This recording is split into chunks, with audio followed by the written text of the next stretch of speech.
Oke, halo semua, ketemu lagi sama gua di RNF Channel. Semua bisa kalau belajar. Baik, di video kali ini kita akan coba membahas satu project yang baru selesai di minggu ini, yakni terkait dengan improvement project deteksi kendaraan dan counting. Di video sebelumnya tentang YOLO V3 maupun V4 untuk mendeteksi kendaraan itu menggunakan satu kamera saja. Nah, untuk project yang ini kita coba kombinasikan 4 kamera dan langsung kita tampilkan pada satu frame. Atau mungkin enaknya dibilang sebagai surveillance multi-kamera CCTV ya. Untuk prinsip kerjanya itu sama, jadi setiap kendaraan itu akan dideteksi jenisnya dan dihitung setiap kendaraan yang melintas itu ada berapa. Namun bedanya sekarang ada 4 frame. Seperti itu aja teman-teman. Ya walaupun terlihat cukup simple, tapi logik yang dipakai di sini cukup ribet juga ternyata. Yuk kita sambil coba buka. Gue di sini pakai Spider versi 5 based on Anaconda environment. Ya, di sini loading. Jadi tampilannya tuh seperti yang teman-teman lihat di demo. Jadi ada 4 bagian. Ini akan diimplementasikan pada perempatan. Jadi lajur pertama itu disimpan di kiri atas, lajur kedua di kiri kanan atas, lajur ketiga di kiri bawah, dan lajur keempat di kanan bawah. Jadi cukup satu pusat saja kita nyimpan CCTV-nya. Jadi satu pusat dengan 4 kamera. Ya, di sini bedanya ini nggak perlu pakai gini soket. Nah, di sini gue jelasin ulang, tetap menggunakan Coconames, dan di sini adalah implementasi dari YOLO V3. Untuk lebar dari resolusi videonya itu 480 pixel.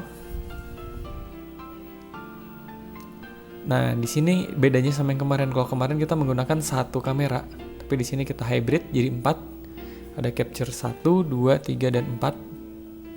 Di sini menggunakan sampel video ACR, ACZ, BRI, dan KLM.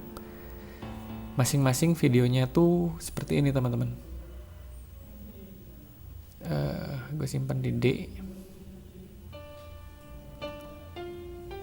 Project. Terus gue simpan di folder. Ya ini. Teman-teman bisa lihat di sini. Gue coba cek videonya. Ini ada 4 referensi yang gue pakai ini. ACR pertama. Ini kamera yang ditempatkan pada suatu persimpangan. Anggap aja ini adalah lajur 1 di Ciberem. Terus ACZ itu yang ini di persimpangan lainnya. Ya, tadi arah atas, sekarang arah bawah.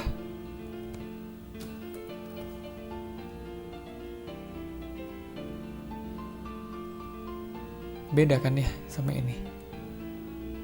Iya beda teman-teman, karena emang perempatan.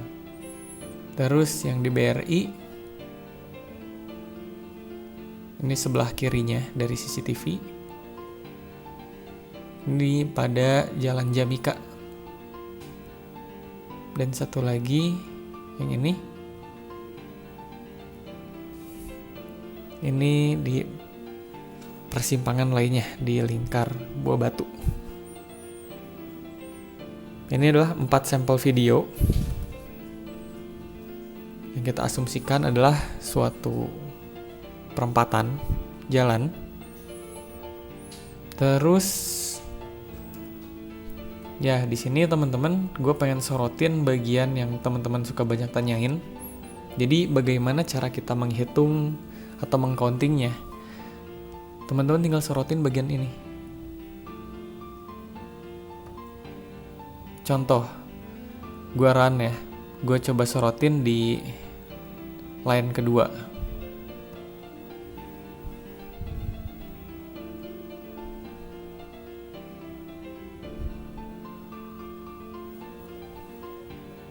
Nah ini setiap video yang masuk itu selalu berbeda teman-teman. Maksudnya settingan penempatan garisnya tuh berbeda-beda. Nih, contoh line 2 di sini. Itu merupakan koordinat antara X dan Y. Koordinat X atau horizontal itu dari titik 0 sampai 480. Dan koordinat horizontalnya atau koordinat Y itu ditempatkan pada angka 370. Iya benar. 370 teman-teman. Ini tadi koordinat X dari titik 482 sampai 960 yang membentang garis dari kiri ke kanan, dan posisi garisnya itu ada di sumbu 370. Nah, ini tuh hanya berfungsi sebagai garis aja. Dia nggak bisa counting. Lalu countingnya gimana? Countingnya ada di sini. Ketika Y mid atau koordinatnya itu lebih dari 371 dan kurang dari 373 dan koordinat X-nya itu berada antara 482 sampai 960, maka kelas ID yang terdeteksi baik kelas nomor 2 misalnya bus, kelas nomor 3 mobil, kelas nomor 5 misalnya truk, seperti itu akan tercounting. Dia akan nambah satu hitungan. Seperti itu teman-teman. Dan koordinat lainnya tuh ada di angka 370. Jadi di sini kita anggap saat mobil menyentuh koordinat 372, dia akan melakukan counting. Seperti itu. Teman-teman bisa menyesuaikan kondisinya tuh harus dekat-dekat dari posisi garis. Jadi kan kenapa dia nggak sama banget 370? Karena saat mobil lewat itu circle yang udah kita buat itu tidak selalu tepat menyentuh garis 370. Jadi kita kasih rentang. Seperti itu teman-teman. Dan tebal garisnya pun di sini gue kasih angka 2. Kalau 1 kan ketipisan. Teman-teman tinggal mainin di sininya. Contoh lagi pada line pertama. Sumbunya 270. Kondisinya di sini dari 268 sampai 272. Jadi ketika circle-nya berada pada koordinat ini, dia akan melakukan counting. Tapi ketika di luar dari circle ini atau dari kondisi ini, maka countingnya tidak akan aktif. Itu adalah bagian counting yang teman-teman suka tanyakan. Bang, bagaimana sih cara menghitung kendaraan yang melintas? Posisi seperti ini. Dan di sini untuk mendeteksinya kita sudah pakai transfer learning atau pakai dataset yang udah ada di apa tuh namanya? GitHub ya, udah ada di GitHub. Pakai YOLO configuration-nya di GitHub, baik Wake maupun Coconames-nya. Ya, from Darknet. Itu sih yang perlu teman-teman sorotin. Sisanya sama aja. Baik 1, 2, 3, atau 4 itu bisa dilakuin. Cuman jelas kita melakukannya jadi 4 kali lipat. Yang biasanya cuman resize-nya sekali, ini jadi ada untuk resize frame kedua, ketiga, keempat. Seperti itu teman-teman. Terus kalau teman-teman buat matiinnya juga, itu harus 4 kali juga. Ketika ngerilisnya itu teman-teman harus 4 kali. Sorry, bukan matiin ya, ngerilis, menjalankan. Rilis cap 1, cap 2, cap 3, dan cap 4. Kayak gini. Kita coba run sekali lagi untuk mensimulasikan penjelasan yang barusan gue sampaikan.